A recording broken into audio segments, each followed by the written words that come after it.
I was 31, married, and about to be a father when my life got turned upside down. Life had gotten small in the best way. I had a steady job, a little house. We did weekend projects. I had a wife who could make a grocery run feel like an adventure. Her name's Mara, and she's the reason I ever saw Texas in the first place. She's got that easy confidence that makes other people listen. All dark hair and bright eyes, with a mind like a steel trap. She works as a nurse, the kind who stays calm when everyone else is losing it. When she laughs, it's this low, warm sound that feels like home. She was 5 months pregnant when we drove out there that spring. Our first baby.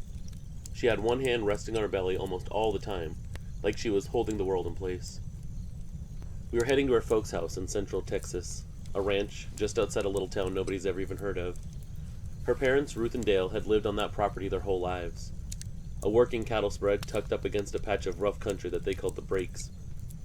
I'd been there plenty of times over the last 5 years since marrying her. I loved it, actually. It was quiet, it was wide open, it was honest land. We'd been talking about moving there for a while, and I guess this was kind of a way to check things out, get serious about it. Dale was one of those old-school Texans who believed in hard work, strong coffee, and minding your own business. Ruth was pure southern kindness, the kind who'd feed you twice before you could even say no. Every trip, there was the same thing. Porch sitting, barbecue smoke, long talks that ended with Dale telling me I'd make a fine ranch hand if I ever got tired of that city job in Mississippi. This time, though, I was looking forward to it more than usual. Between the baby on the way and the grind of work, I wanted to unplug, to get out under a big sky. I'd even told Mara's folks I'd help mend fences while we were there just to keep busy. We'd be there for 3 weeks. Ruth came down the steps before the truck even stopped. Her arms were wide open, smile even wider than that, and the first thing she did was pull Mara into a hug and rest a gentle hand on her belly. Dale followed at an easier pace, coming at me first and giving me a handshake, and then a hug. We sat on the porch after unloading bags. Ruth fussed over Mara like a mother hen, bringing her sweet tea, tucking a blanket around her even though it was still warm. Dale poured me a coffee. After a while, he said, almost offhand, "Been some strange stuff out here lately." I glanced over at him over my mug. "Strange how?" I asked, just trying to make small talk. "Oh, you know, folks out this way been losing dogs, hearing weird screams at night. Some say it's a big cat, maybe a cougar coming down from the hills. Ain't nobody seen it clean, though. Just shadows and noises." He gave a little shrug like it didn't really matter. Old wives' tales, you know. They get legs of their own when people get bored. "You think it's a cat?" I asked, keeping my voice even. "Could be. Or feral hogs could be doing the screaming. They'll scream like mad if you catch them wrong. Nobody's seen tracks. Nobody's seen anything up close, so we're all just wondering what it could be out there. Whatever it is, it's stayed at our pastures, though, so Lord willing, it'll stay that way. We keep the stock close at night, just in case." Ruth snorted in her chair, patting Mara's knee.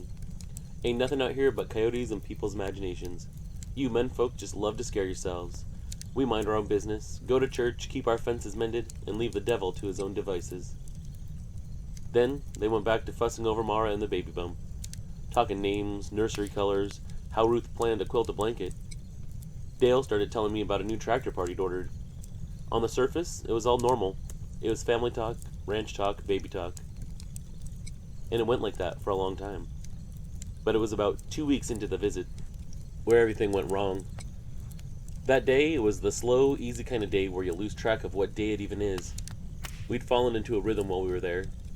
We'd help Dale with his chores in the morning, Ruth's cooking in the afternoon, long porch talks in the evening.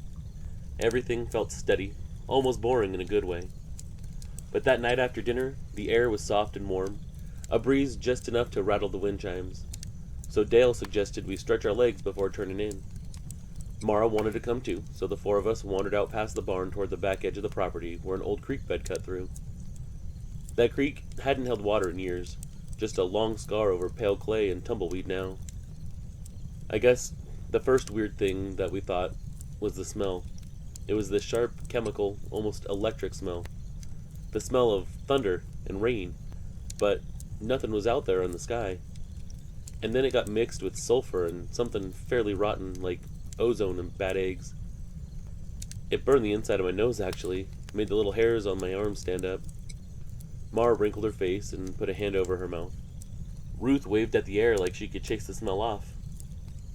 I stopped walking. For some reason, my stomach dropped the way it does when you miss a stare. That night, the insects, the crickets, and katydids, they all went dead quiet. Dale noticed me stiffen and chuckled, trying to keep it light. He said, "What's the matter, city boy? You smell a skunk?" I forced a laugh, tried to unclench my fist, even though something in my gut was telling me that something was off. "Yeah, skunk, sure, Dale." "Maybe we ought to just head back," Ruth said, glancing at Mara's belly. Dale waved a hand. "It's fine. Probably just a dead animal down there somewhere. Ain't nothing out here we can't handle." Then he stepped closer to the edge of the dried creek bed and gazed into it. Dale just stepped down into the creek when the brush on the far bank shuddered. Out of the mesquite stepped a shape that stopped me cold. It wasn't a cougar. It was a damn werewolf, right down to the teeth and fur. Maybe 6.5 feet, lean, stringy muscle under patchy matted fur that looked almost burned in places, dark brown streaked with ash gray. It stood fully upright from the start. No crouching, no rising. Its feet were flat, long-toed, planted like a man's on the clay, not digitigrade. Its arms were about the same length as a man's too, but the gait was off, like it was ready to spring at any second. This thing had a muzzle that looked like it was meant for total destruction.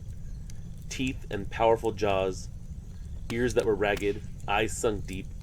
The lips were peeled back in a full snarl, exposing these jagged yellow teeth. There was no sniffing from this creature, no curious tilt. It locked onto us the instant it stepped out and went still, every muscle vibrating with tension, like it was daring us to do something.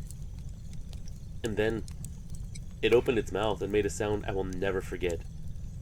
It was a scream, raspy, high-pitched, starting deep in the chest and tearing upward until it sounded like metal being ripped apart. My first instinct wasn't to run or even breathe. It was to move in front of my wife. I threw an arm out, stepping between her and that thing without thinking. All I could picture was her belly, our baby, that tiny life we hadn't even met yet. My chest felt hollow, like my heart had left it. I heard her gasp, stumbling back against her mom, her hands over her mouth. Ruth's eyes went wide, and the color drained from her face as she clutched Mara's arm.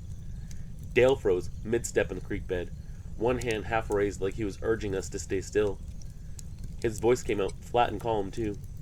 "Everybody back up, slow." How he maintained that composure is beyond me.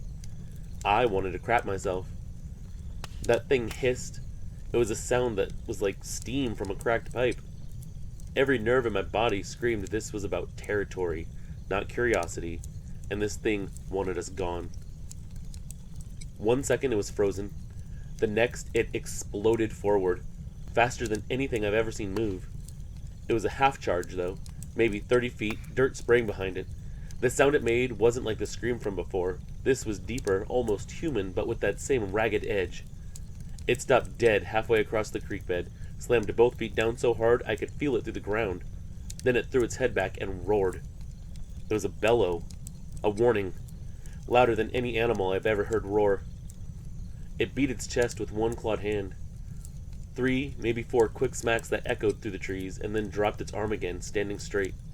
Its shoulders were heaving forward, like it was getting ready to attack. But it wasn't coming closer. I think it was daring us to. Mara screamed, and I instinctively shoved her behind me, arms out like I could stop bullets with it. My whole body was shaking, but I kept my eyes locked on that thing. All I could think was, she's pregnant. You don't get to die here. You don't. Ruth had hands on Mara's shoulders now, whispering prayers under her breath, trying to pull her backwards. Both of their eyes were wide and glassy with shock. All I could remember hearing was Ruth saying, Lord have mercy, over and over in a trembling voice. But Dale's reaction, good old Dale, it was pure instinct. He went for the pistol he always carried on his hip, a well-worn .45 that'd probably been there since the Reagan years. He didn't point it at first, just drew it and held it low, steady, like he'd faced down this creature a million times. His old rancher's voice was still calm. I don't know how he stayed that calm. But he said, you stay back. You stay right where you are, like this thing could understand him. The creature didn't budge. It didn't crouch, didn't drop to all fours like a dogman would have.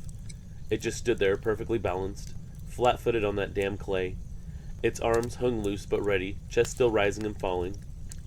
Finally, Dale took a step back, motioning for us to do the same. "Back toward the house, nice and easy," he whispered. We all moved together, inch by inch. The creature's head tracked us the whole way, nostrils flaring like it was angry, claws twitching like it wanted to hurt us, but it didn't follow. It just stood there, guarding that dry creek like it owned the land. The standoff broke with a sound that still rings in my ears. The thing took one slow, deliberate step towards us. Just one, and that was enough for Dale. He raised the .45, cocked it, and fired a single shot into the air. That shot cracked through the air like a hammer. The echo bounced off the dry creek walls, rolling across the fields. For half a second, everything went still. Then the creature screeched. It was enraged, this shrill, raspy cry that turned my stomach. It jerked backwards, shoulders hunched, teeth bared. Then just as suddenly, it began retreating into the brush. It wasn't turning and bolting like an animal, but stepping back like a man leaving a fight that he didn't quite win. Then Dale turned to us and barked, "Go! Now!" and motioned toward the house. Let me tell you, I did not argue. I grabbed Mara's hand tight and pulled her along as we half ran across the pasture. I got her in front of me. I got Ruth there too, and I stayed behind them, scanning the tree line, adrenaline shaking through my bones. Dale brought up the rear, pistol still raised, eyes locked on the shadows. When we reached the porch, he shoved us inside and threw the deadbolt. Ruth closed the curtains with shaking hands while Mara clung to me, crying quietly into my chest. She just kept asking what that was. Her body was trembling so bad I could feel it through my shirt. "It's gone," I told her, but I didn't believe it. Dale kept watch at the window, gun still in hand. For several long minutes, none of us spoke, and then he said, "That damn thing's pacing." I joined him and saw it. Just beyond the yard light at the tree line, there was this dark shape moving back and forth, slow and steady, like it was marking the edge of some invisible line. Every few passes, the light caught glints in its eyes. Then finally it stopped, turned, and slipped back into the brush. Ruth collapsed into a chair, whispering prayers under her breath. Mara just kept holding her stomach, rocking slightly, eyes wide and unfocused. I took her hand and stayed close, feeling more helpless than I ever have in my entire life. Dale holstered the pistol and went straight for the landline on the counter. He dialed without hesitation. "Bill," he said when the sheriff answered, "I need you to come out here. Bring somebody with you. We saw something." 20 minutes later, headlights swept across the yard. Sheriff Bill climbed out of his truck with a younger deputy in tow. Both had flashlights, both had guns drawn. They took one look at Dale's face and knew something was wrong. When the sheriff asked what happened, Dale's mouth worked for a second before the words came. "It looked like a man, but it wasn't a man. Hell, I don't even know what to call it." And then I watched as my father-in-law hesitated, swallowed hard, looked nervous about something, and then he said with words that sounded foreign, it looked like a damn werewolf." Now I remember Bill, our sheriff there, just staring at him for the longest time. Not laughing or smirking, just looking, trying to measure Dale, trying to figure out if he was getting his leg pulled or not. But I think something on Dale's face that night, or maybe the friendship that they had and the honesty that they knew Dale had, reassured him that whatever Dale had seen, it damn near did look like a werewolf, because Dale isn't one to embellish, and he's not one for tall tales. So finally, Sheriff Bill nodded and said, "All right, we'll take a look around. Y'all stay inside." He didn't say he believed us, but I saw something in his eyes that night. This uneasiness, or a flicker of recognition. Did he know something was out there? Had he seen it before? Those thoughts just made my stomach twist, knowing that law enforcement might have information about these things that we don't. Bill and the deputy swept the property with flashlights. The beams of their flashlights cut through the night while we watched from behind the curtains. Nothing. No movement, no sign of that thing at all. When the sheriff came back to the porch, he didn't step inside. He just told us, "Door's locked, lights on. You guys stay in tonight. I'll have a man check the fence line at first light." Then he left, and I watched the red taillights disappear down a dirt road, thinking, damn, we're on our own out here. At least Dale had a rifle that he let me hold the rest of the night. Because the two of us, we stayed awake that entire night. Ruth sat in her chair, Bible clutched in her hands. Dale stayed by the window, his rifle now resting on his thigh. Mara and I curled up on the couch, her hand gripping mine so tight it went numb until she fell asleep. Nothing came back that night, though. When morning came, we were basically zombies. Up all night, sick with worry. Dale was the first one out there, walking around, trying to find anything that could have shown us that there was a creature walking around outside. When he came back in, he didn't take his boots off. He just stood in the doorway for a long moment, hat in his hands, eyes on the floor. He said Bill had called him, said he found a deer, or what was left of one. Cougar, I asked, even though I knew the answer. Dale shook his head. No. Bill said he's seen cat kills before. This, he didn't know what the hell did it. It was all chewed up with wrong kinds of tracks around it. Mara went pale again. She held it together all night, but hearing that broke something loose. She started shaking, hand over her mouth, eyes filling up. Ruth was on her instantly, arms around her, whispering, "You're safe, honey. You're safe. It's gone. You and the baby are fine." We kept the curtains closed, the TV on, just to drown out the silence. We ended up staying those 3 weeks just like we had planned. The whole rest of the week, it was just weird.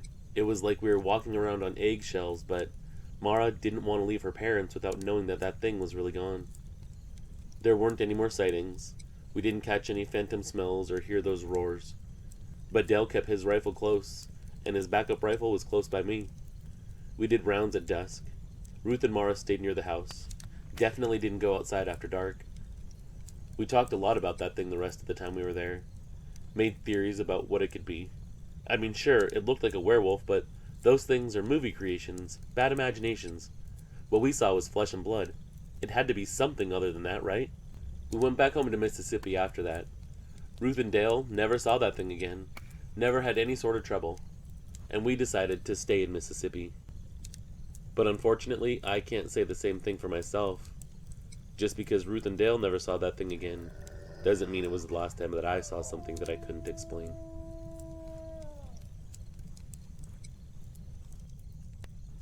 It's funny how life keeps going even after something like that. For a long time after Texas, I tried to forget about it. I know what I saw, and I didn't want to think about it. So I buried it under work, marriage, fatherhood.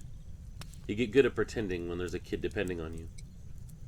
Mara and I built a quiet life back home in Mississippi. We raised Eli, did cookouts, school plays, family weekends, 2 more daughters. I taught Eli how to fish before he could tie his shoes, how to shoot before he could drive. Mara taught the girls how to be little girls, playing with dolls and braiding hair. But I also taught them girls how to fish too. All the while, that night in Texas stayed locked in the back of my mind like a bad photograph that you can't bring yourself to throw away. Dale and Ruth never left their ranch. They talked once about selling the place, but Dale said, "I'm too old to start being afraid of the dark." They kept their routines, early mornings, cattle work, church on Sundays, and they never saw anything else out there. Every now and then, Dale would call and mention the coyotes getting bold again, and I'd get that old knot in my gut. But he'd always end the same way. "Ain't been no more trouble, though." So I did my best to believe him. For 11 years, I let myself think that chapter was closed. I didn't talk about it, didn't dream about it much anymore. Life got small again in a good way. Just me, Mara, Eli, and the girls, River and Megan, and a world that finally felt safe. At least until that morning in the flooded timber off the Yazoo River, when I learned the world just isn't that simple. We've been running that hunt for years. Same hole, same stretch of flooded timber. We just call it number 3 out here. You could blindfold me, and I'd still find the trail by sound. I would listen to the crunch of frost under boots, the hollow slap of paddles against aluminum, the dull whine of the outboard when it purrs to life. 50 degrees, fog thick enough to feel on your face, coffee steaming with breath. We leave at 4:30, always. Me, Cal, and our boys. Eli and Tanner, both 11 and already acting like they own the whole swamp. Cal's the kind of friend you don't make after 30. Loud laugh, good aim, and a habit of talking too much before the sun rises. His boy's a carbon copy of him. Always running, always talking. Eli takes after me. Quiet, observant, the kind of kid that soaks everything in before speaking. Unless Tanner's around. Between them, the boat never stayed quiet long. That morning, I was taking it all in. The decoys clacking in a mesh bag by my feet, while Cal's dog, this old yellow lab named, well, Dog, shifted restlessly, whining in the reeds. The boys laughed for a while. It was just like every other trip, talking about school, last weekend's game, the messes that their rooms were in, just ordinary stuff. Ducks were already stirring overhead. I leaned back on the bench seat and just listened for a minute. That sound always gets me. It's the one time the world just feels simple again. "Gonna be a good morning," Cal said. If you'd asked me right then, I'd have said there's no place safer on Earth, nowhere calmer, more familiar than number 3 hole. But that's the thing about places you think you know. They don't owe you that comfort forever. We eased into the flooded timber hole just around dawn. Cal killed the motor and we started the rhythm we'd known for years. No talking, no real need for it. Decoys first, mallards, pintails, a couple of woodies for luck. The boys handed them over, arguing about placement like it mattered. Dog whined from the boat, tail thumping against the bench. I gave him the hand signal to sit still and stay, and he went still, watching every move. But he was still kind of whining. We built up the blind, brush, burlap, cypress limbs. Cal poured coffee while I checked the guns. Just the same motion as always. The boys started whispering again, talking about last year, how Tanner swore he saw an alligator slide off a log.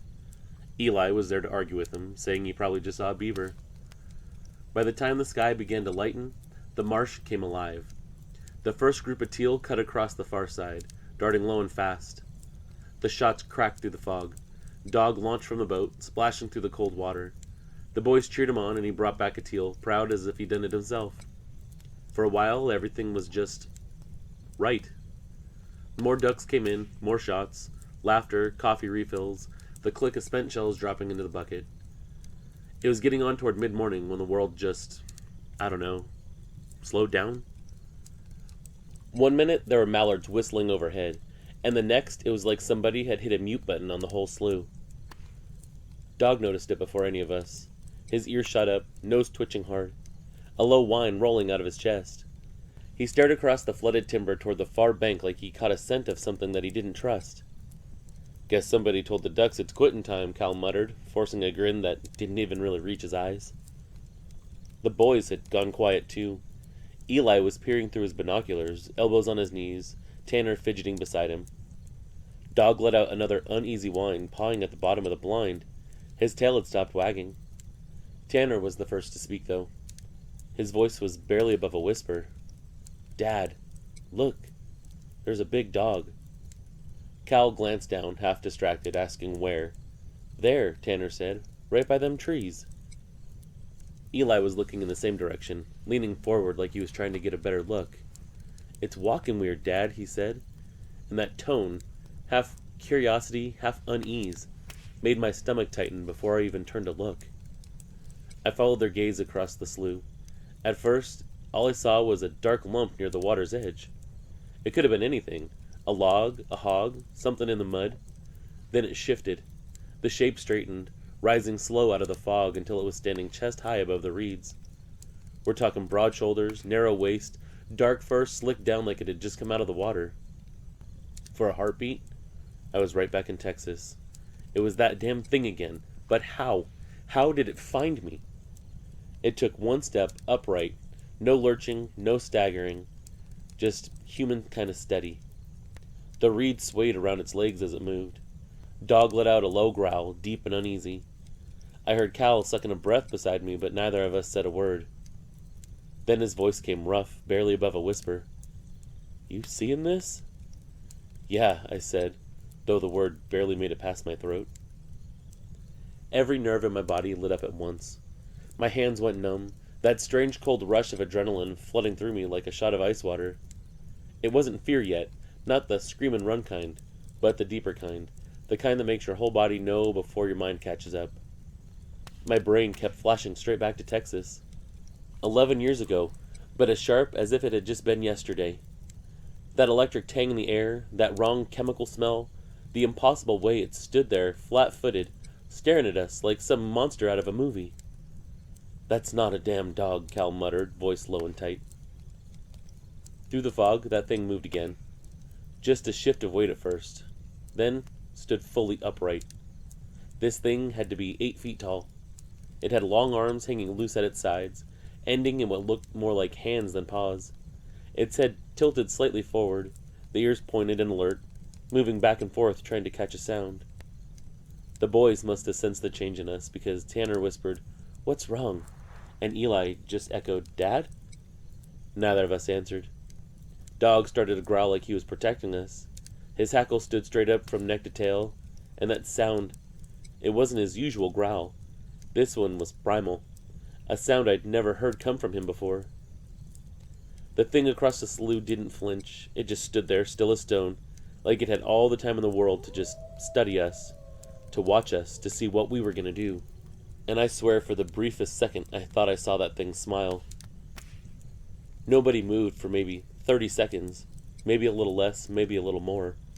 But we were in a standoff, just staring at each other. And I got a damn good look at it.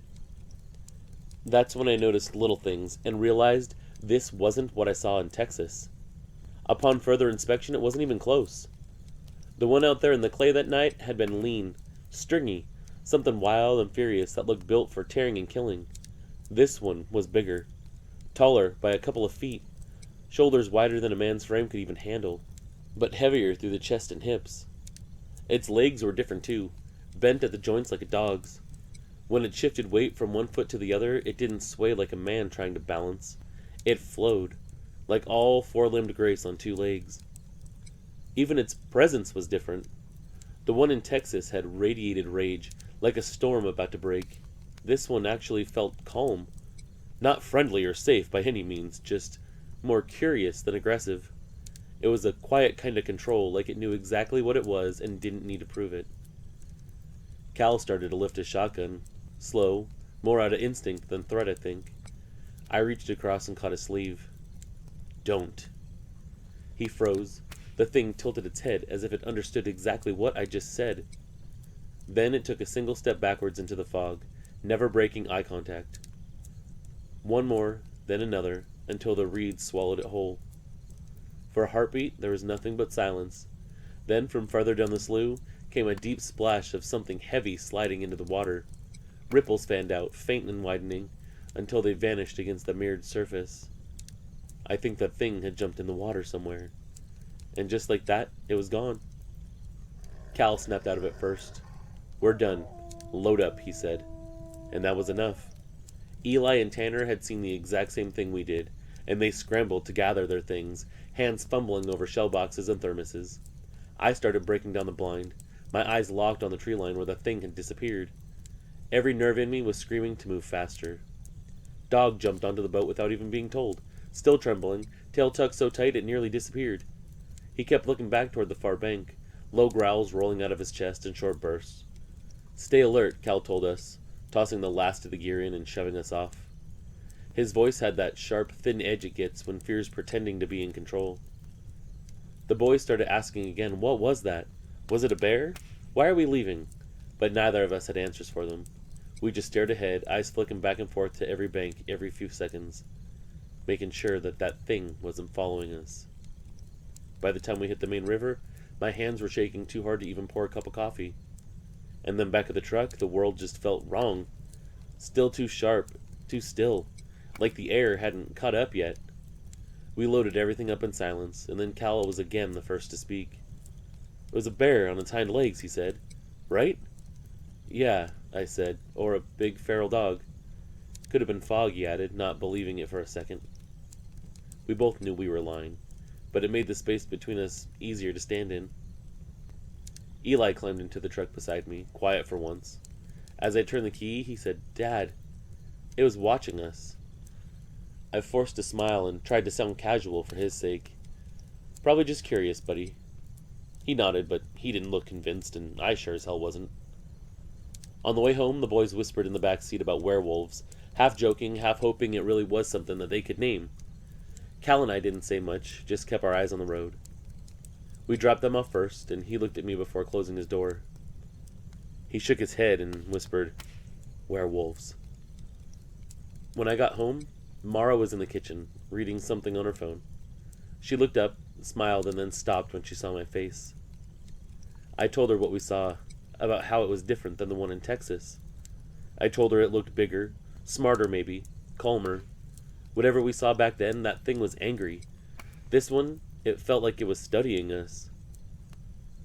My wife didn't speak for a long time, and then she said softly, "There is a difference. I've researched it now, ever since we saw that thing in Texas. I just figured if you weren't talking about it, I shouldn't either." "There's definitely a difference?" I asked. She nodded. I agreed because whatever that thing in Texas was, it wanted to scare us off. This one, it just wanted to know what we were. And that's the day I stopped calling them all the same thing. That night, after everyone was asleep, I sat at the kitchen table breaking down the guns. Habit mostly, but also something to keep my hands busy. I'd clean the barrels, oil the slides, line up the shells I didn't use. The motions were familiar, but my hands weren't steady. I kept replaying that moment, the way it tilted its head, the size of it, the slow backward step into the fog. I lined it up with my encounter from Texas. I kept thinking of both of them over and over and how lucky I was to survive them both. I've hunted my whole life. I'd faced bad storms, angry hogs, charging buck. I never felt that kind of fear since Texas. Not the quick kind that burns and fades. The kind that lingers in your chest, heavy and quiet. When I finished, I leaned the shotgun against the nightstand by the bed, but I knew full well it wasn't going to do anything. I'd seen those things up close and personal. It made me feel a little less helpless having the gun, though. And sometimes that's enough. 2 days later, I called Cal and had him come over to talk. I told him everything that happened in Texas. He didn't interrupt, not once. When I finished, he let out a slow breath and said, "Hell, man, if it'd been anyone else telling me that, I'd call bullshit. But after Saturday, I believe you." We didn't talk about it again after that, but I know he's been carrying his rifle in his truck ever since. As for Eli, he brought it up a few times that week, mostly at night, after dinner. He'd say, "Dad, that thing we saw. You think it was a werewolf too, don't you?" And every time, Mara and I gave him the same cheerful answer. "I don't know what it was, bud, but whatever it was, it's not something you need to be scared of. It stayed on its side of the water, right?" And then he would nod, frowning, trying to make sense of it. And I made him promise not to tell his little sisters. Honestly, I think I had a harder time accepting it than my boy. Because in the days and weeks that followed, I couldn't stop comparing them. The one in Texas, the one in Mississippi. 2 different beasts, same gnawing fear in my gut. The werewolf, or whatever it was down there that night in Texas, had been pure fury. The thing radiated hate. It was territorial, violent, like it was daring us to breathe the wrong way so it could rip us apart. Every part of its scream was just horrifying. I can still hear that roar sometimes in my sleep, sharp as gunfire. But this one, this Dogman, if that's what folks call it, it wasn't angry. It was something else entirely. Like it didn't see us as prey, just as something worth studying. But somehow that makes it worse. I'd rather face something that wants to kill me than something that's trying to understand me. If I had to pick, though, I'd take the Dogman. At least it didn't feel like death breathing down my neck. The werewolf was rage with claws. This one was intelligence behind eyes I wish I hadn't met. But fear is fear, no matter what shape it wears. My body knew before my brain could. I can't help but wonder if there's more out there, too. Not just one kind, not just 2. Maybe a whole damn list of things walking out there that shouldn't be. And now, I'm not just talking about things that look like werewolves. What else is out there, stalking us from the shadows? I pray I never have to find out.